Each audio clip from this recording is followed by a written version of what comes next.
Hi everyone, welcome back to another video from Tech for Gamers. Today in this video we are going to be learning how to log out of Brawl Stars application on your mobile device.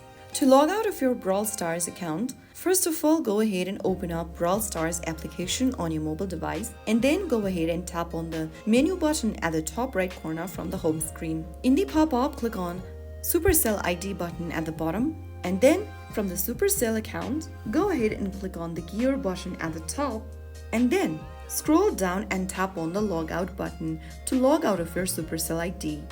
Click on logout once again and you will now be signed out of your Brawl Stars account. You can either log back in or connect another Supercell ID if you want to switch accounts. You can also play without a Supercell ID by tapping on play without. And that's it. You've successfully logged out of Brawl Stars. If this video helped you, don't forget to like, share and subscribe for more gaming tutorials. Thanks for watching and I'll see you in the next video.